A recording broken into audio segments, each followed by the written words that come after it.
अस्सलाम वालेकुम जी, आपके साथ मौजूद हूँ नई वीडियो के साथ। यहाँ पे गुफ्तगू आज जो मैं करना चाहूँगा वो आप लोगों का फ़ीडबैक है और आप लोगों के सवालात हैं, वो है प्रेशर के बारे में।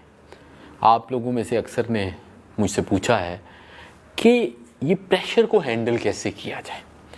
अच्छा, प्रेशर जो है वो किस चीज़ का होता है और वो कब होता है? कब का जवाब तो आपके सामने है कि हमें इम्तिहानों का प्रेशर होता है, हमारे ऊपर इंटरव्यू का प्रेशर होता है, जब नौकरी पे जाने वाले होते हैं उसका प्रेशर होता है, अज़ीज़ दोस्तों के सामने अच्छा बनने का प्रेशर भी है, पब्लिक स्पीकिंग का प्रेशर भी है, कुछ इंटरव्यू का, कोई तकरीर का, इनका प्रेशर भी है। प्रेशर का सोर्स क्या है? बुनियादी तौर पे प्रेशर का जो सोर्स है वो एक्सपेक्टेशंस है। जब हम एक्सपेक्ट करते हैं, तवक्को करते हैं, तो तब हम महसूस करते हैं कि हमें तवक्कुआत पर पूरा उतरना है। वो तवक्कुआत हमारी अपनी भी अपने साथ से हो सकती हैं और वो लोगों की तवक्कुआत भी हो सकती हैं जो हमारे साथ हों।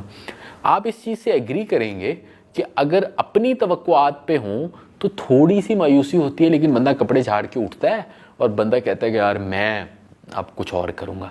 लेकिन अगर दूसरों की तवक्कुआत हों तो उसकी मायूसी गहरी होती है।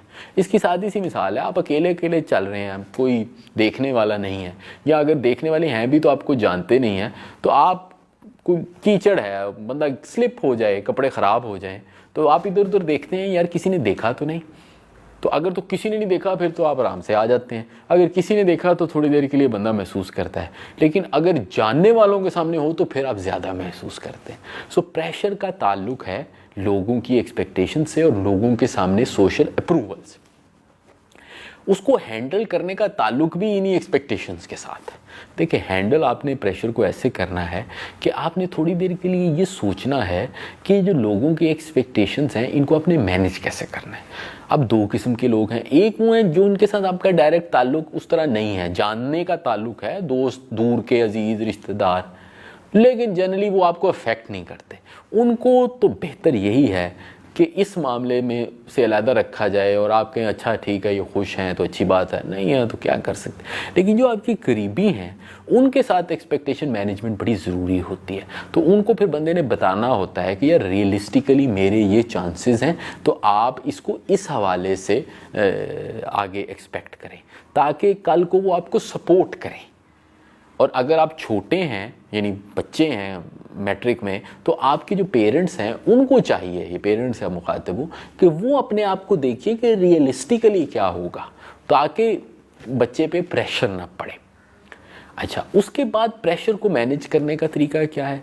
देखिए, प्रेशर का ताल्लुक, प्रेशर के दो एंगल्स हैं। किसी भी काम के दो एंगल हैं जिससे प्रेशर पैदा होता है, एक रिवॉर्ड है और एक टास्क है।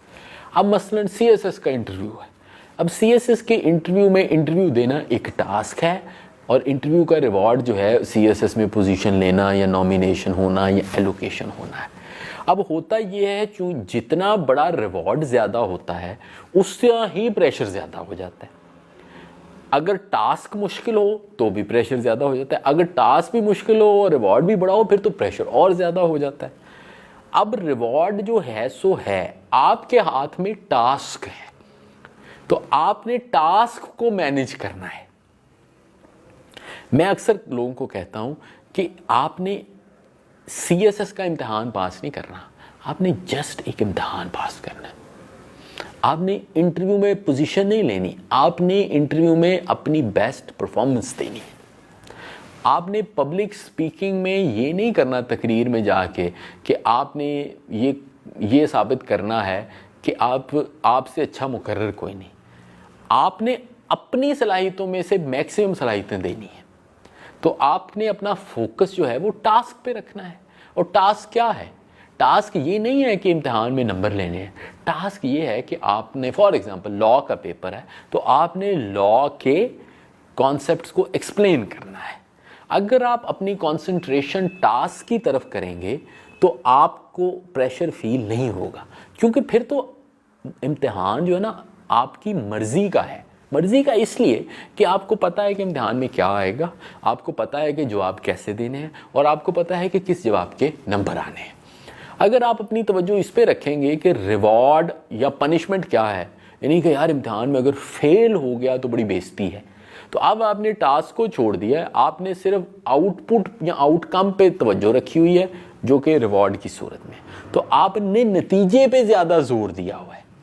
आप नतीजे को फिलहाल साइड पे रखें और टास्क को सामने रखें कि मेरा टास्क क्या है। जब टास्क को सामने रखेंगे तो आप उस हिसाब से तैयारी भी कर लेंगे। अब प्रेशर आपको फील होता है तैयारी और एग्जीक्यूशन के बीच में।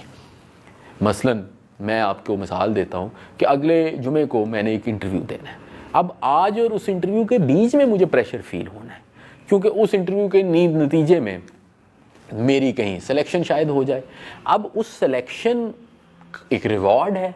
अब मैं ये सोचूंगा कि यार ये रिवॉर्ड इतना बड़ा है कि मुझे मिल जाए, अगर ना मिले तो बड़ा अफसोस होगा। लेकिन मैं रिवॉर्ड पे कंसंट्रेट करके अपने आप को डिस्ट्रैक्ट कर रहा हूँ। असल मैं कंसंट्रेट करूँ टास्क पे कि सवाल कौन से होंगे और मैंने उन सवालात का सेटिस्फैक्टरीली जवाब देना है।